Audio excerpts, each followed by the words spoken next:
Salut à tous et bienvenue sur Crée ton business. Alors on se retrouve pour une nouvelle vidéo sur le challenge Amazon que j'ai lancé il y a quelques jours.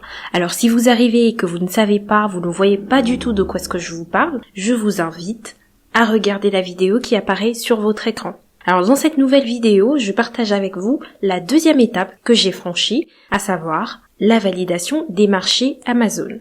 Mon retour d'expérience sans blabla, sans chichi, c'est maintenant, c'est parti.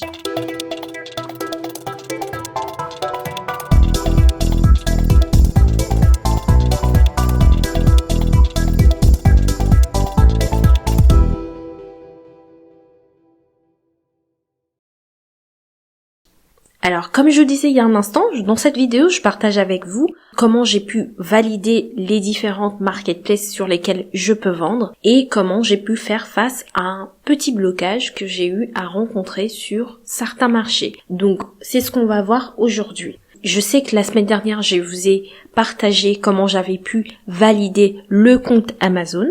Alors, faut faire la différence. Le compte Amazon, c'est donc le compte qui va vous permettre de pouvoir gérer votre stock, vos fiches produits, etc. Mais ici, dans cette vidéo, je ne vous parle pas du compte Amazon, mais de la validation des marketplaces sur lesquels on peut vendre. C'est l'étape après. C'est-à-dire que une fois que votre compte a été validé par Amazon, il va falloir choisir le marché ou les marchés sur lesquels vous souhaitez ou vous voudriez vendre et ensuite faire valider ces marchés-là. C'est donc de ça qu'il s'agit aujourd'hui dans cette vidéo. Donc vous savez très bien qu'il existe plusieurs Amazon. Il existe Amazon FR pour la France, Amazonité pour l'Italie, Amazon.de pour l'Allemagne, etc. Il y en a vraiment des tonnes et des tonnes. Donc aujourd'hui, je vous partage comment justement j'ai pu valider ces marchés-là. Commençons d'abord par une première question clé. Comment ça marche ? Est-ce que c'est compliqué ?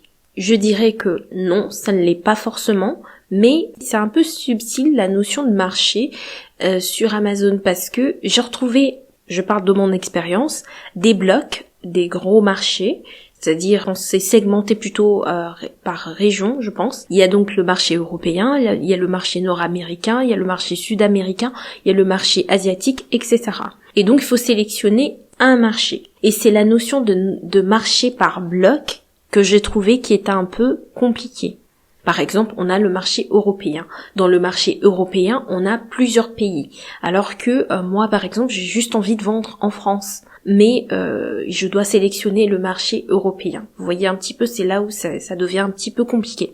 Mais je vous explique dans les détails comment ça s'est passé. Alors, premièrement, il faut sélectionner un marché, comme je vous le disais il y a un instant. Et une fois qu'on a sélectionné le marché, pour mon cas, je sélectionnais le marché européen. Amazon m'a attribué les marketplaces qui sont associés à ce marché, à savoir la Pologne, la France, l'Italie, l'Allemagne, le Royaume-Uni, la Suède, le Pays-Bas, etc. Donc tout un tas des marketplaces par pays qui m'ont été automatiquement attribués, mais attention, ça ne veut pas dire que je suis obligée de vendre sur ces marchés-là. Il n'y a aucune obligation, ça veut dire simplement que je suis autorisée à vendre sur ces marchés-là une fois que c'est validé. D'accord ? Maintenant, pour valider chaque marketplace, il faut valider son compte bancaire sur chacune de ces marketplaces. C'est là où j'ai trouvé que c'était un peu redondant par moment, c'est-à-dire que il faut aller sur amazonf.fr, renseigner sa carte bancaire, valider. Donc en fait, la validation, c'est tout simplement, on va prélever, la plateforme en question va prélever des centimes sur le compte qui est rattaché à cette carte bancaire pour pouvoir valider la carte bancaire. Il faut refaire la même opération pour chacune des marketplaces. Donc il faut faire la même chose pour l'Allemagne, pour l'Italie, pour la Pologne, pour la Suède, pour le Pays-Bas. Et je trouvais ça long, en fait. Et c'est pour ça que je dis, je trouvais ça un peu, je dirais pas compliqué, mais je trouvais ça un peu pénible. Voilà, c'est ça le mot. Je trouvais ça un peu pénible. Et il y a un autre point que j'ai pas du tout apprécié, c'est que quand il y en a un ou plusieurs qui ne sont pas validés, ça bloque la validation du marché que vous avez sélectionné. Par exemple, j'ai juste envie de vendre en France.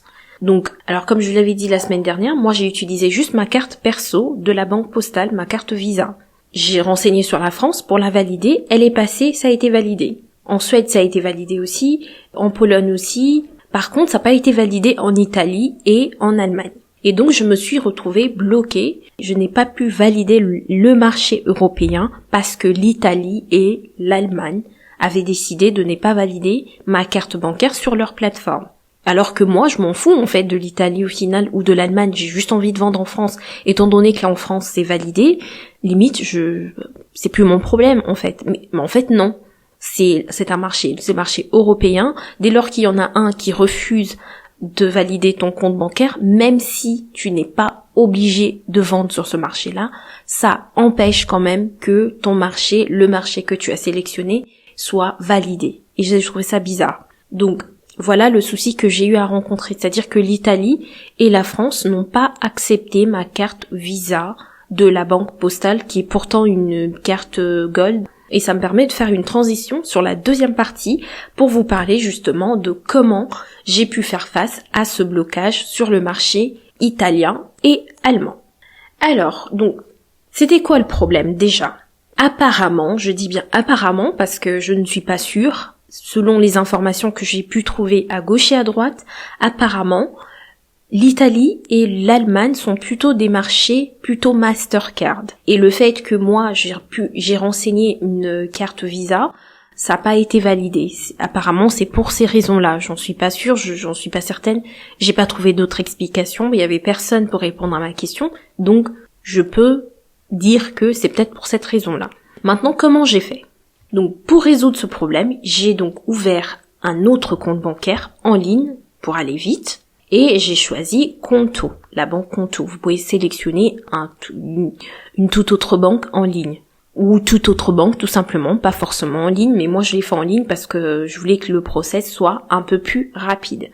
Et donc j'ai ouvert le compte bancaire en ligne, c'est pas très compliqué. Ensuite il m'a été demandé de fournir un certain nombre de pièces justificatives que j'ai faites, validées par donc le service de la banque Conto. Et une fois que ça a été validé, j'ai demandé quelques heures après une carte virtuelle. Donc j'ai pas pu attendre des heures et des heures, des mois, des semaines, enfin comme dans une banque traditionnelle. C'est allé vraiment très vite, en une journée. J'avais ouvert le compte, j'avais fait valider les pièces justificatives et j'avais la carte virtuelle pour donc ensuite retourner sur Amazon et saisir le numéro de cette nouvelle carte sur les marchés qui n'ont pas accepté ma carte bancaire Visa, à savoir l'Allemagne et l'Italie. Et là tout de suite, le tour était joué, ça a été validé. Donc là, comme vous pouvez le voir sur cette capture d'écran, il y a deux blocs qui se sont créés. Donc le premier bloc que j'ai pu valider avec ma carte Visa de la Banque Postale et le deuxième bloc qui n'avait pas été validé avec ma carte Visa que j'ai pu valider avec la carte Mastercard que j'ai obtenue chez Conto rapidement, très très rapidement, mais pour un coût de 9 € par mois.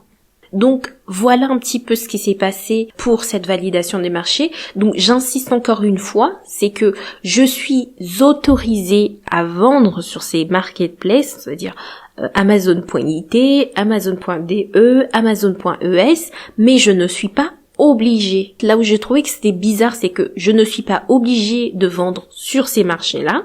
Par contre, je suis obligée de valider ces marchés-là. Je sais pas si vous avez compris, mais moi, j'ai pas très bien compris, mais bon, j'ai fait ce que Amazon m'a demandé de faire. C'est le plus important. Donc voilà un petit peu. Donc si vous êtes dans cette même situation, que vous posez la question, mais qu'est-ce qui va pas? Pourquoi ça ne marche pas? Essayez de faire un petit peu de cette façon-là pour voir si ce serait peut-être pas ça le problème. Et voilà, c'était pour vous faire un retour sur cette deuxième étape que j'ai franchie. Est-ce qu'il y a certains d'entre vous qui, comme moi, ont commencé à faire des petites actions pour essayer de mettre un petit peu un pied dedans, pour voir comment ça va se passer et ce que ça va donner? Si c'est le cas, n'hésitez pas de me laisser en commentaire votre avancement et éventuellement vos difficultés et vos blocages. Quant à moi, le challenge continue et je vous dis à la prochaine étape.